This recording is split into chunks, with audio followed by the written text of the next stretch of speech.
말씀을 보겠습니다. 우리 앞을 보시고요. 말씀의 제목을 같이 한번 우리 큰 소리 읽겠습니다. 시작. 함께 지어져 가십시오. 아멘. 함께 지어져 가십시오라는 제목으로 말씀 전하도록 하겠습니다. 우리 앞뒤 잡아보시고 우리 축복의 마음으로 인사하겠어요. 사랑합니다. 축복합니다. 축복합니다. 아멘. 아멘. 오늘 주일 예배 동참하시는 모든 믿음의 가족들을 축복합니다. 아멘. 이제 올해도 한 달여밖에 남지 않았어요. 그렇죠? 지난번에 말씀을 드렸듯이 교회의 달력은 11월이 끝이라고 했습니다. 추수감사절을 마지막으로 한 해의 믿음과 삶을 이제 결산하고 다음 주죠. 12월부터는 대강절로서 주님의 오심을 준비하면서 교회 한 해가 이제 시작되는 거예요. 그래서 우리 교회도 이미 각 목장마다 성탄절을 준비하고 있습니다. 오늘도 기쁨으로 여러분 목장마다 성탄 축제 준비해 주시고요. 특별히 오늘은 예배 끝나자마자 목장 모임 대신에 성탄 장식을 하겠습니다. 강단도 하고 저 뒤도 하고 그래서 목장부를 제가 다 뭐랄지 나눠놨어요. 이따가 기쁨으로 성탄 장식을 해주시길 바랍니다. 또 한 가지 말씀드릴 것은 우리가 매년 12월 첫 주일에는 내년도 사역을 지원해요. 그러니까 다음 주일까지 2014년도 사역을 지원하는데 왜 그러냐? 우리가 몸된 교회의 지체입니다. 그래서 함께 사역에 동참해서 함께 교회를 세워가는 거예요. 또 너무 많은 사역을 지원하지 마시고 1인당 1개 이상 사역에 꼭 신청하셔서 내년에도 함께 동역하며 함께 교회를 세워가는 기쁨과 은혜 누리시기를 주님의 이름으로 축원을 드립니다.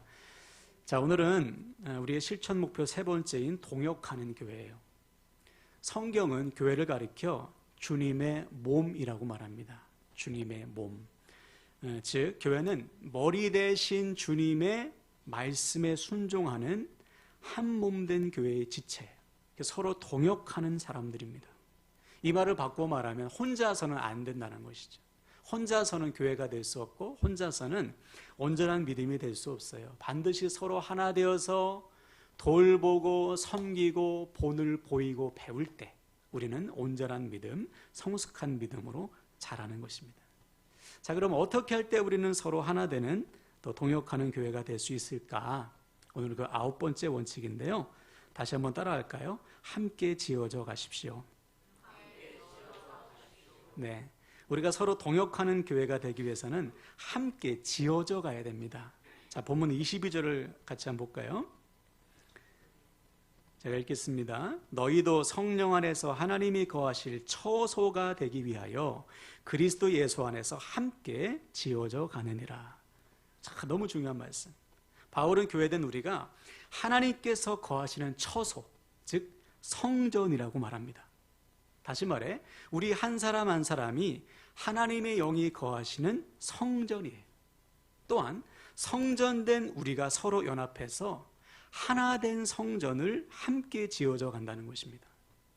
자, 이것은 너무 중요한 말씀인데 여기서 우리는 중요한 사실을 몇 가지 확인할 수 있어요. 첫 번째는 여러분 성전은 눈에 보이는 건물이 아닙니다. 이 말씀을 많이 들어보셨죠? 성전은 건물이 아니라 우리 각 사람이에요. 즉 우리 각 사람이 한 사람 한 사람이 하나님의 영이신 성령이 거하시는 성전입니다. 그러므로 좋은 교회는 어떤 교회예요? 건물이 화려하고 크고 또 교회 프로그램이 잘 된 교회가 좋은 교회가 아니라 성도 한 사람 한 사람이 하나님께서 거하시는 성전으로서 하나님의 영광을 드러내는 교회가 좋은 교회입니다. 성도 한 사람 한 사람이 나는 주님의 몸이구나 이 사실을 기억하고 머리 대신 주님의 말씀에 순종하며 살아가는 교회가 좋은 교회인 거예요. 물론 우리가 예배와 또 모임을 위해서는 장소도 필요하고 때로는 건물도 필요하죠. 또 양육과 훈련을 위해서는 프로그램도 참 중요합니다. 그러나 좋은 건물, 좋은 프로그램이 좋은 교회의 기준이 될 수는 없다는 거예요. 얼마 전에 어느 목사님을 제가 만났는데 그분이 다른 목사님을 데리고 와서 소개를 해주는 거예요. 그러면서 이 목사님이 이번에 이 교회에 새로 부임해서 아주 목회를 잘하고 있다는 것이죠. 그래서 얼마나 목회를 잘하고 있는지 들어보니까 이분이 교회에 새로 부임해서 교육관을 건축하고 교회 리모델링을 했다는 거예요. 대단하다는 거죠. 물론 여러분 교육관을 건축하고 교회 리모델링 하는 거 쉬운 게 아니죠. 근데 여러분 그것이 목회라고는 볼 수가 없어요. 다시 말해 목회는 건물을 세우는 것이 아니고 성도 한 사람 한 사람을 세우는 겁니다. 주님이 거하시는 성전으로 세우고 주님의 몸인 주님의 말씀에 순종하는 몸으로 세우는 것에 전심전력하는 것이 목회지, 건물을 세우고 뭐 리모델링을 하고 이것은 목회라고 볼 수가 없어요. 그러므로 사랑하는 여러분, 우리 한 사람 한 사람이 하나님께서 거하시는 성전임을 믿으시기 바랍니다. 내가 주님의 몸으로서 머리 대신 주님의 말씀에 순종하는 주님의 몸이요 지체라는 사실 여러분 기억하셔야 돼요. 그래서 매 순간 하나님의 성전으로서 또 주님의 몸으로서 살아가는 저와 여러분 되시기를 주님의 이름으로 부탁을 드립니다. 두 번째로 우리가 알 수 있는 사실은 뭐냐면 우리 모두는 하나님께서 거하시는 성전으로 함께 지어져 간다는 것입니다. 앞에서 우리는 우리 각자가 성전이라고 했죠. 근데 그와 동시에 우리는 서로 연합하여 하나 된 성전을 이루어 간다는 것이죠. 우리 각 사람이 성전이지만 우리 각 사람의 성전된 우리들이 서로 연합해서 하나의 성전을 이루어 간다. 이것을 신학적인 용어로 공교회라고 합니다. 공회 또는 공교회. 여러분 우리가 사도신경을 고백할 때 쭉 고백하면서 성령을 믿사오며 거룩한 공회, 그죠? 거룩한 공교회, 또 성도의 교제 쭉 우리가 믿는다고 고백하잖아요. 여기서 말하는 공회, 공교회가 바로 하나 된 교회예요.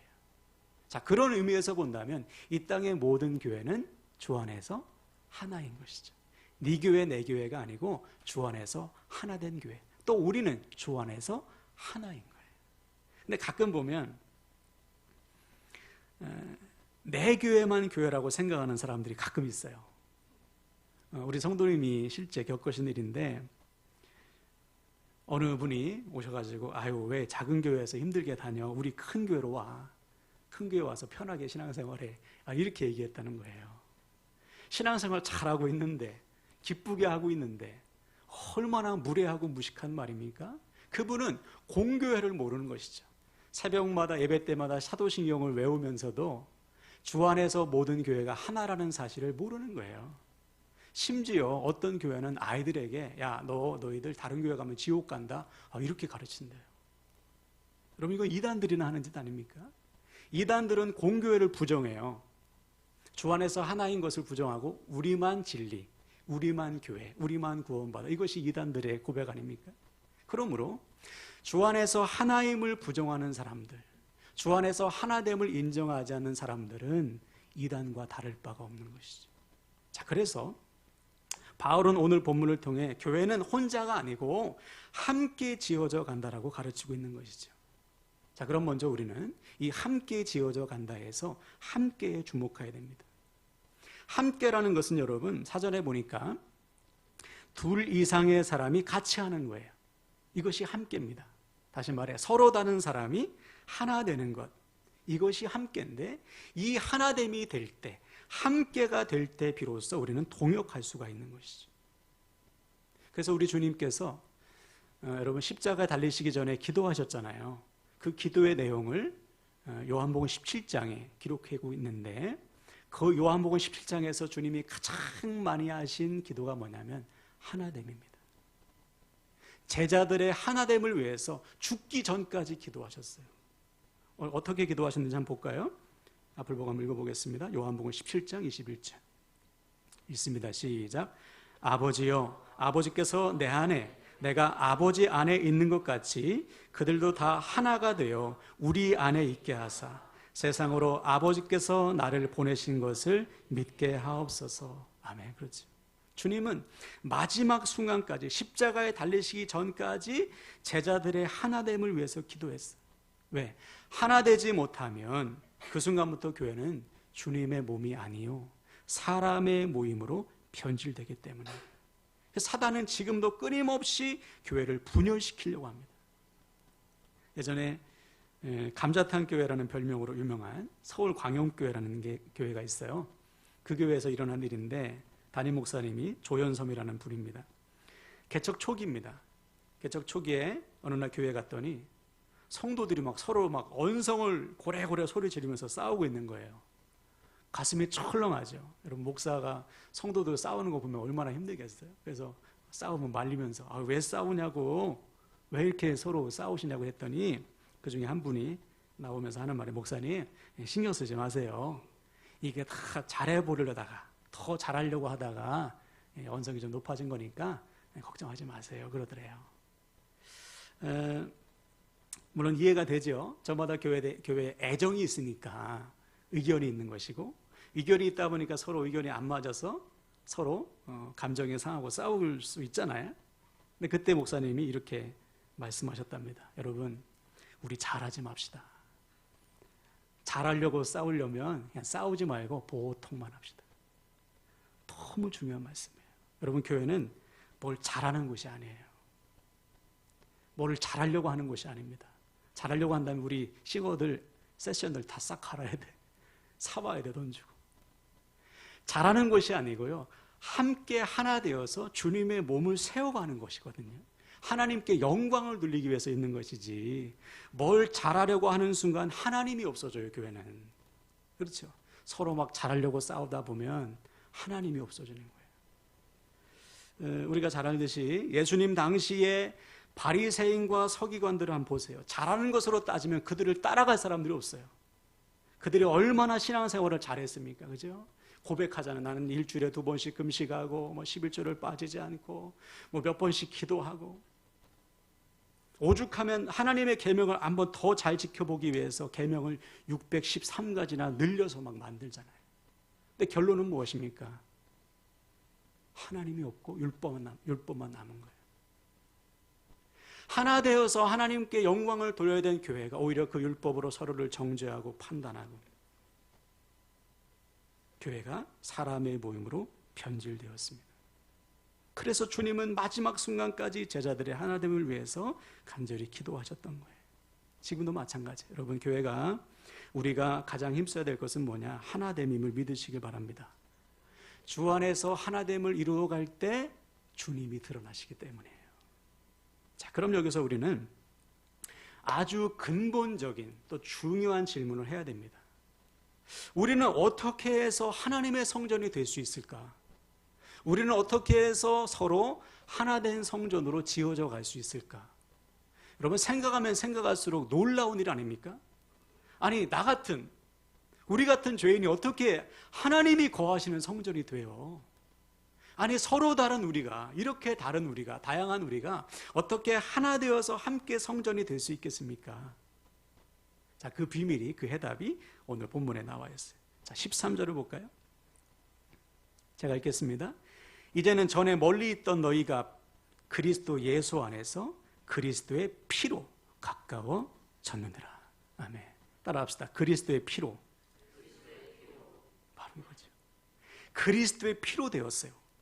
그리스도의 피로 하나님과 하나 되어서 하나님의 성전이 되었고, 그리스도의 피로 서로가 하나 되어 함께 성전으로 지어져 갈 수 있는 거예요. 특히 오늘 말씀은 에베소 교회에게 준 말씀입니다. 에베소 교회는 여러분, 이방인들이 세운 교회예요. 유대인이 아닌 이방인들, 헬라파 출신들이 중심적으로 세운 교회입니다. 유대인들의 입장에서는 이들은 성전이 될 수 없죠. 이들은 하나님의 백성이 될 수 없어요. 하나님의 가족이 될 수 없습니다. 오직 자기들만이 하나님께서 택하신 선민이라고 믿고 있기 때문에 다른 곳엔 구원이 없다고 생각했어요. 근데 주님께서 그 담을 허무셨다는 것이죠. 우리만 구원받아 굳게 세운 그 담을 주님의 피로 다 허무셨어요. 자, 14절, 16절 볼까요? 제가 읽겠습니다. 14절부터. 그는 우리의 화평이신지라 둘로 하나를 만드사 원수된 것 곧 중간에 막힌 담을 자기 육체로 허시고 법조문으로 된 계명의 율법을 폐하셨으니 이는 이 둘로 자기 안에서 한 세 사람을 지어 화평하게 하시고 또 십자가로 이 둘을 한 몸으로 하나님과 화목하게 하려 하심이라. 원수된 것을 십자가로 소멸하시고. 그렇죠. 주님께서 자신을 화목제물로 십자가에 달리사 우리의 죗값을 치르심으로 먼저 우리와 하나님 사이를 화목하게 하셨습니다. 할렐루야. 뿐만 아니라 이제는 십자가의 사랑으로 율법을 허무셔서 율법을 완성하셔서 유대인과 이방인들을 주님 안에서 하나 되게 하셨다는 거예요. 자, 그 결과 어떻게 되었습니까? 18절 19절. 이는 그로 말미암아 우리 둘이 한 성령 안에서 아버지께 나아감을 얻게 하려 하심이라. 그러므로 이제부터 너희는 외인도 아니요 나그네도 아니요 오직 성도들과 동일한 시민이요 하나님의 권속이라. 그렇죠. 주님의 피로 하나님과 화목을 이룬 우리들이 이제는 한 성령 안에서 하나님께 나아갈 수 있는 자격을 얻었다. 하나님의 자녀가 되는 권세가 주어졌다. 뿐만 아니라 이제는 하나님 안에서 한 시민, 하나님 나라의 백성이요 하나님의 권속, 하나님의 가족이 되었다는 거예요. 무엇으로? 예수 그리스도의 피로.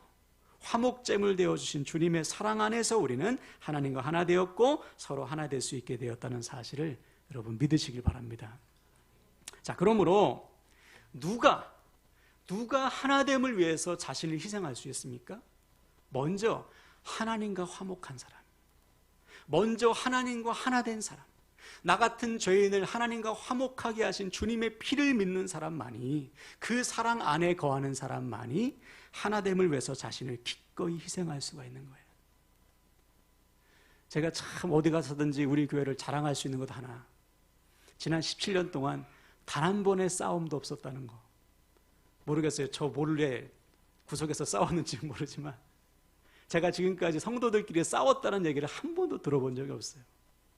왜 싸움이 안 일어났을까요? 싸울 거리가 없어서? 서운한 일이 없어서?